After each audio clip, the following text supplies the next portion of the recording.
Hey guys, good morning. You all of you would know that SEBI actually released their consultation paper on futures and options, right? So what we will do is today we will go through the consultation paper. We'll try and understand why they've released it in the first place itself. We'll try and understand what changes they have proposed and what impact it could actually have in the market, right? Let's get right to it.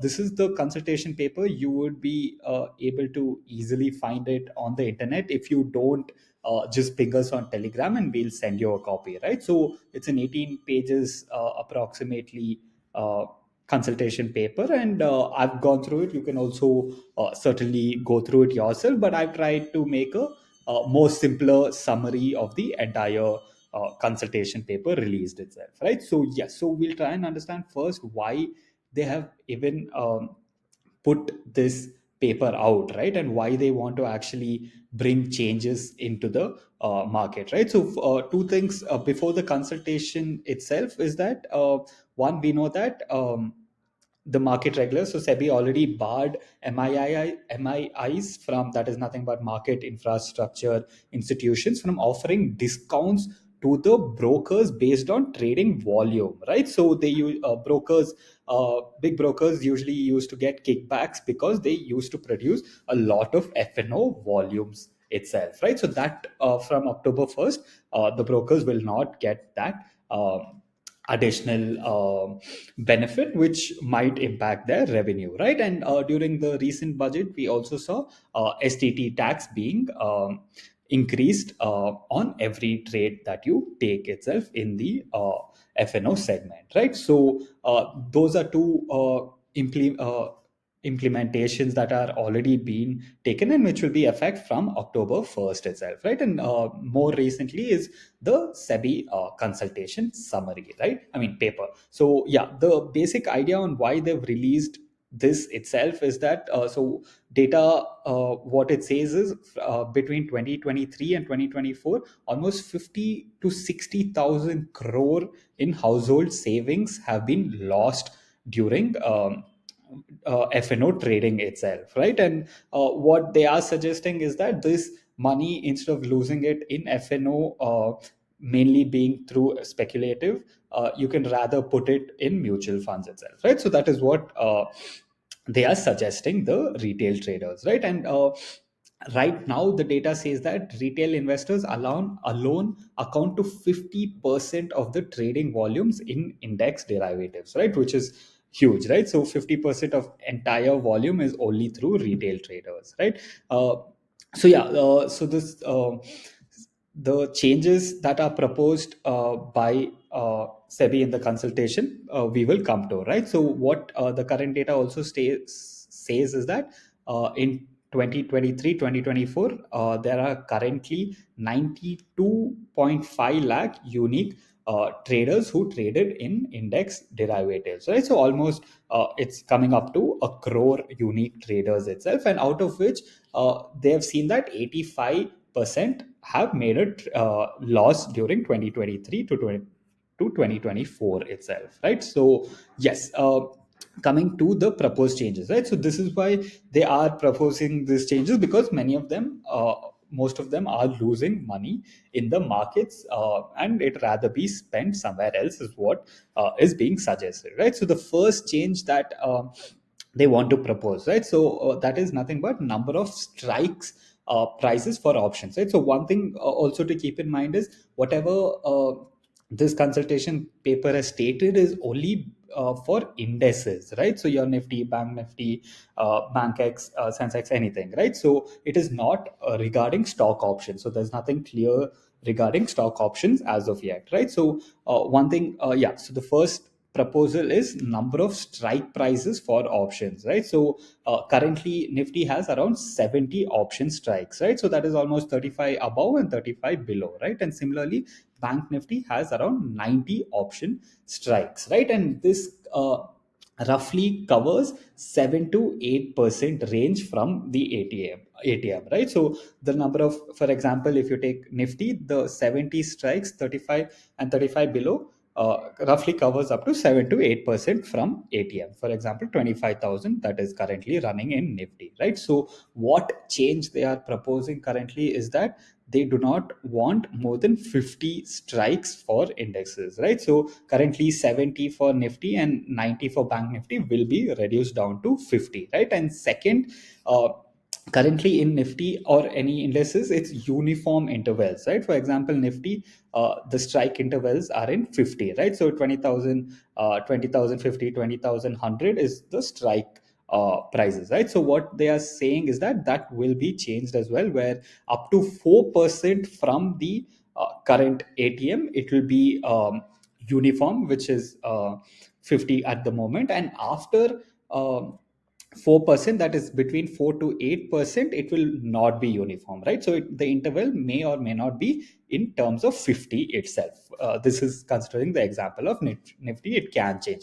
And why they are doing this is they want to reduce the number of strikes, is because many traders are buying very cheap out of the money options which are very far from the ATM, and they are again speculatively trying to get a zero hero trade, right? So we have seen many strikes recent times go from just 3 rupees to almost 120 rupees within minutes. So that they are trying to remove itself. So yeah, next comes upfront collection of options premium, right? So currently they are collecting options margin premiums for futures buying and selling, and for selling options, right? But they've not yet taken premium for buying options. So what they have proposed is they want to collect for options buyers as well, directly collect premium, but it's still not very clear on how they will do this, and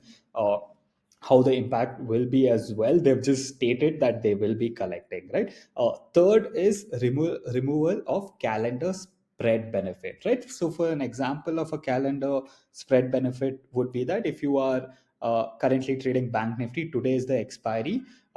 If you short uh, a call option or a put option with today's expiry, and if you buy a long of the call or put in the next expiry, you usually get a margin benefit, right? So that margin benefit they want to remove. So on expiry day only, but if you buy it one day before expiry, you will still get the benefit, but on expiry you will not get that calendar benefit anymore, right? And why they want to do it is because they do not want people to carry forward the position, because there can be a change in market movement as well as liquidity in the next expiry, right? So that's why they want to do that. Next comes intraday monitoring of position limits, right? So currently, whenever you are in a position, the margin required or the limits is monitored only after the day ends, right? So that is after 3:30 is when it's monitored if you have enough margin or not. So what they are proposing is that the current margin limits to be monitored on intraday basis and more on real time, right? So let me just give you an example. So if you buy any strike with a margin of, let's say, 1 lakh rupees, and margin due to movements, the margin required may change to, let's say, 1 lakh 50,000 rupees itself, right? So just for example, so this margin movement is currently not taken into account, and they do not take that extra margin until end of the day, right? And what they want to do right now is they want to monitor this real time, and maybe cut off your position if you do not have enough margin itself, right? So this again, we would have to see how the implementation would come into place, because this would require very good technology on their end as well itself, right, to monitor this. So yeah, coming to the fifth one, which I am considering to be the biggest impact, is the minimum contract size to be increased, right? So the current minimum contract size is rupees 5 to 10 lakh, right? For example, Nifty itself, right? So Nifty minimum quantity is 25 quantity, and that into currently, let's take 25,000 it is currently running at. So 25,000 into 25, around 6 lakh is what the contract size is running at, right? So this 5 to 10 lakh will be increased to 15 to 20 lakh in phase 1, and after 6 months of implementation of 15 to 20 lakh, it will further be increased to 20 to 30 lakh, right? So this would have a huge impact, right? So what would change is, in the first phase, nifty, if nifty stays, it would instead of 25 quantity, it would be up to 75 quantity at the current 25,000 um, market that is going on at. And in phase 2, it would further be up until 150 quantity, right? And why this may be a big impact is that due to recent NSE data, what they've seen is for May 2024, right? They've seen that 80% of the options traders had a turnover of less than 10 lakh a month, right? So if they increase it to 15 to 20 lakhs a month, you can see almost a huge fall of 80% of the traders, right? And you can see how that will be a huge impact, not only in liquidity, but also it would affect the brokers, the exchanges, and all that, right? So that is a very big call that they will have to take as well, right? So yeah, this is one big thing you would have to keep in note, right? And because of this, you would have to also understand how you can manage your margins in the upcoming future, right? And again, as I said, there's no specific date as of when this will be implemented, right? Okay, till August 20th, they're still taking feedback on this paper, post which they will let us know, right? Second, another huge impact is rationalization of weekly index products, right? So currently, we know that almost every day there is an expiry, right? Mid cap nifty, bank nifty, nifty 50. And BSE's expiry on Friday as well, right? So what they are proposing is that there will be just one benchmark index per exchange per week, right? So they will, so for example, NSE will have to choose which expiry they want in 1 week, right? They'll have to choose between bank nifty, nifty for each week, right? And similarly for BSE as well. So this is actually an advantage for BSE in terms of they will get an equal opportunity for people to trade their indices as well, right? Currently, because almost 4 days it's being traded on NSE and only 1 day on BSE, this will give them a higher playing field as well, right? So that is one huge thing. And why they are doing this again, this is because of daily expiries is becoming very speculative in nature, right? People are just coming to try and bet and get hit that gold mine just by playing hero zero on expiry day, right? That is the another big change that will come into play. So again, you will see volumes come down because not every day will be expiry, right? And due to which the premiums will be higher as well, right? Because usually on because there is an expiry almost every day, people trade only expiry indices, and the premiums are usually less on expiry days to trade, right? And the seventh and last change that they have proposed is to increase in margin in near contact expiry, right? So currently on expiry days you're not paying any additional margin, right?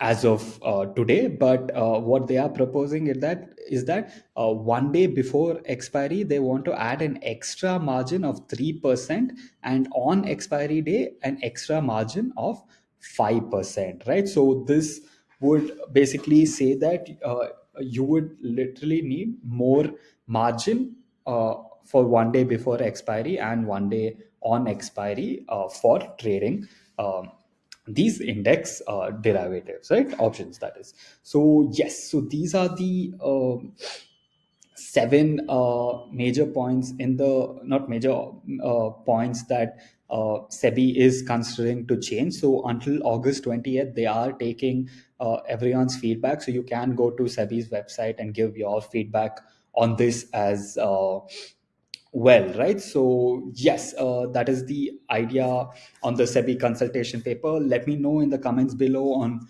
what your thoughts are as well. And yes, thank you so much for watching.